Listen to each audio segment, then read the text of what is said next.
My name's Susan Kersley and I've been part of the Citizen Curator scheme for the last 6 months, based in the Porthcurno Telegraph Museum in Porthcurno. My name's Claire English and I work as a curator, and I've been to Porthcurno Telegraph Museum. I've been to the archives and to the museum at Porthcurno, and I find it fascinating that such a remote place is so connected around the world, and it's always been very interesting to me. I worked at the Telegraph Museum, had to then travel out to more remote places and teach locals about telegraphy. And we often wonder about the well-being of those employees and if they perhaps caught tropical diseases. Well, a bit of both. Many years ago I was a doctor, and so I'm always interested in things to do with health and well-being and illness. But I was also fascinated by the idea of people coming from all over the world to a very remote place. And that works the other way as well, with people from the United Kingdom going to remote places all over the world. So I also wondered what sort of diseases they suffered from. I also want to tell you a little bit about what I discovered about people from the United Kingdom who went overseas to quite remote places. I wanted to find out what sort of preparation did they have as far as being ready in case of medical emergencies, and also what actual diseases some of them suffered. It's quite interesting. Generally, I came to the conclusion that most of the people coming to Porthcurno were healthy young men who tended to suffer mainly from sports injuries, mainly after having drunk a bit too much. However, there was an interesting study I found where several people based at Porthcurno suffered from glandular fever, which was interesting. And I also found out something about a disease they called glass finger or glass arm, which I'll talk about later. The Telegraph Museum has a huge collection of archives that are currently being digitalised. Since the indexing is as yet incomplete, my keyword searches fail to find very much in the way of information about illnesses of students and staff while in Porthcurno or while they were overseas. However, I found a copy of the booklet that students were given with advice about what to do in relation to illness when they were overseas. Looking around the museum, but unfortunately I didn't find a lot of information about medical history or illnesses that people suffered while they were studying or working at Porthcurno. There was plenty of material in the ZODIAC journals, but as there was no overall index, it was difficult to find specific information about illness, health and well-being. There were lists of birth, marriages and deaths in most editions, and there were many deaths listed at a relatively young age without indication of the cause of death. I spent several hours turning over the pages of the Journal of Cable and Wireless, ZODIAC, for their workers all over the world, and managed to find several interesting stories which had some slight connection with health and well-being. Apart from frequent adverts for biscuits, here are a couple of examples of other stories I read in ZODIAC. A widow whose cable and wireless husband died was unable to afford surgical treatment. A dog had bitten off the end of her nose, and she was very grateful for financial help. £120 was given to her from the Wilshaw Foundation so that she could complete the plastic surgery needed. Later, after inheriting some money, she not only paid back the gift she received, but also donated to the foundation, which is set up to help students and their families of cable and wireless experiencing financial difficulties. The wife of a student who came from Fiji to study at Porthcurno was visited each week by other students who were missing their favourite food from home when word got around that she made excellent curries.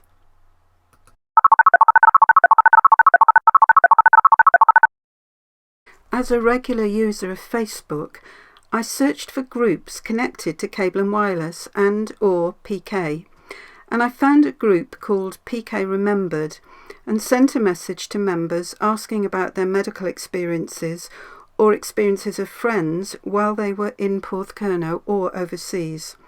It soon became apparent that most of their medical stories happened while they were posted all over the world. My focus shifted to find out more about what happened when abroad. I used SurveyMonkey to devise several questions about the experiences of illness both in Porthcurno and when overseas, and posted a link to the survey on the Facebook group. And I asked about experience of illness while in Porthcurno and when posted overseas. 24 former PK students answered the questions, and this was one of the best sources of information for my short study.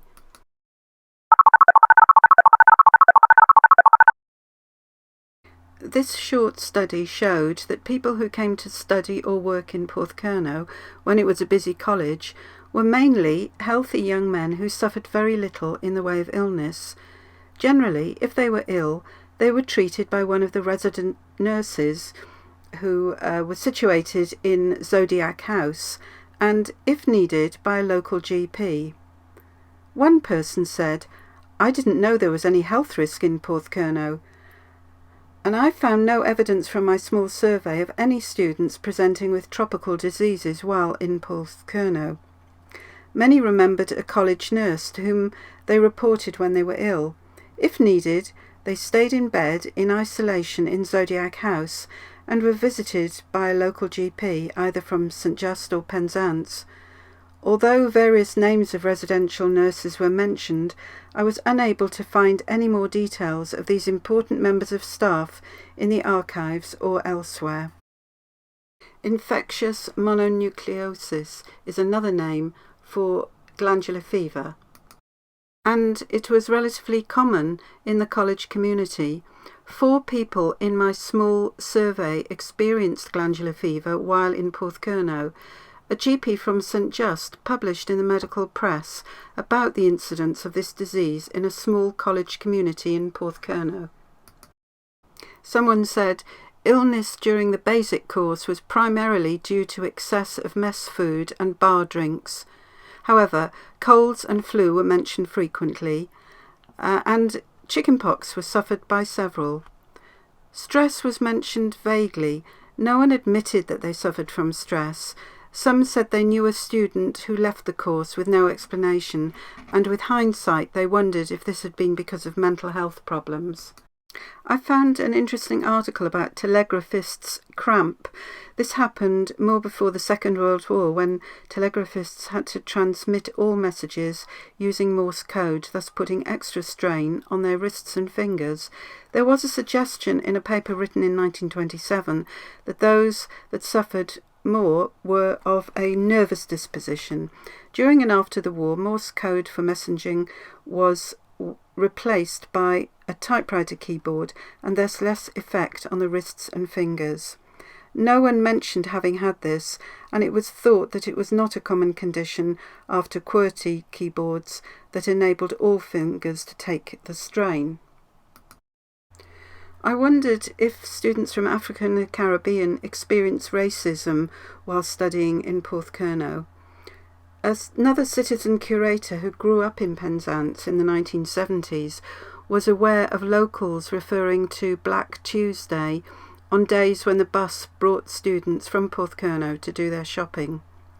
The volunteers, however, who still work at the museum, assured me that there was definitely no racism within the college. A past student from the Caribbean related terrifying experiences on the train coming home from Plymouth after watching a football match there. Drunk white men attacked the black students who were returning to Porthcurno.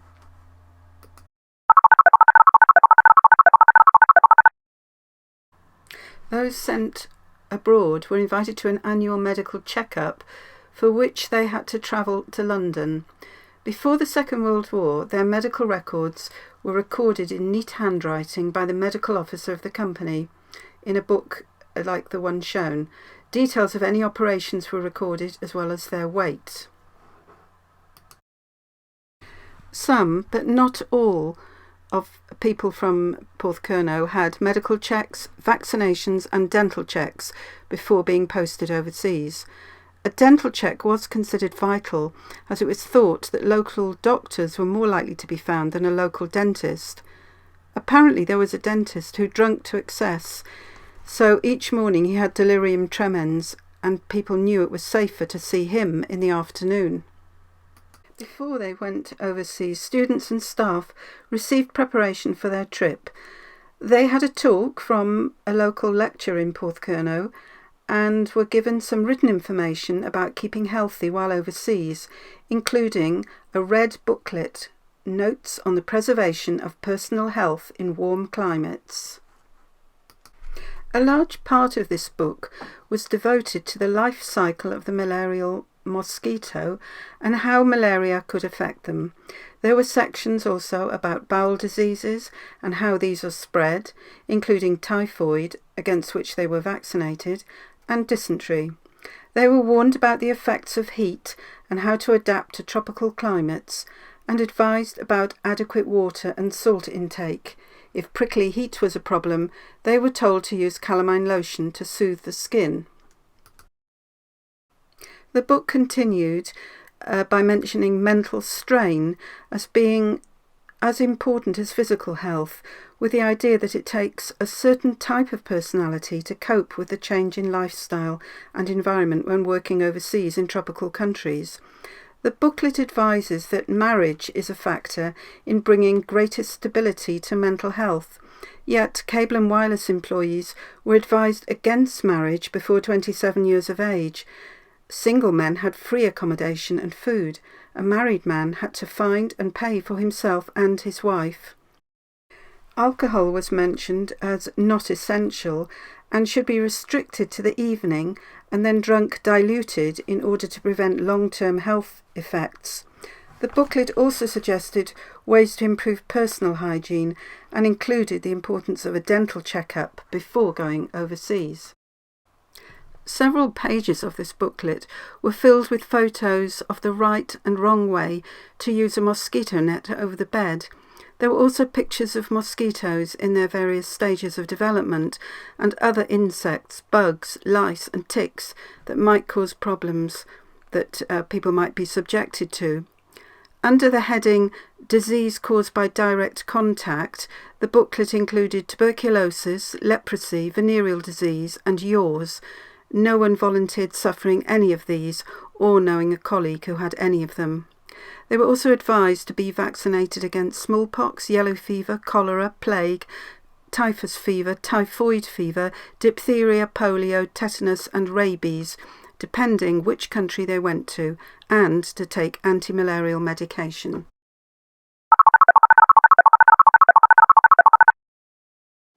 You can see from this map all the places where people were sent from Porthcurno all over the world. The most common disease that people caught when they were overseas was malaria, and most of them were advised to take anti-malarial tablets to prevent this. Some reported having suffered from typhoid fever, but again that was something that they were offered immunisation against. In relation to venereal disease, they were warned against associating with loose women for fear of contracting VD. No one admitted that they had contracted this, but they thought that anyone who did would have been quietly moved to a different place or taken home. If they did, they were advised to consult the company's medical officer if they suspected infection. They would be then kept under strict observation until they could be certified and free from trouble. From my small survey, I found no evidence of anyone suffering from mental health problems. Yet the nature of the work and the locations both in Porthcurno and in remote cable stations demanded people who were able to cope with an extreme lifestyle in faraway places. Stress did not seem to have been recognised at that time. Those that weren't able to cope were moved on swiftly, but it was never directly referred to by the other students.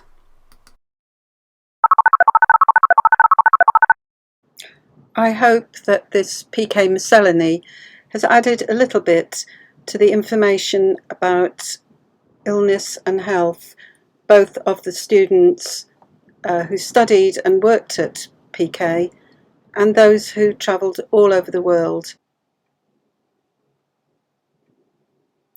I'd like to give a massive thank you to all those who've told me their anecdotes and stories, particularly members of the Facebook PK Remembered group, people who now are volunteers in the PK Museum and keep all the machines up to date and working well, and members of staff working in the archives, as well as staff members working in the museum. You've all been incredibly helpful, and I'm very, very grateful that you allowed me to find out all these little snippets of information and anecdotes.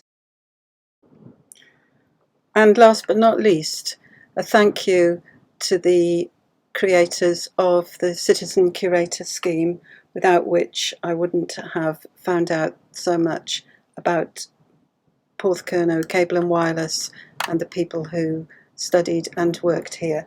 Thank you all so much.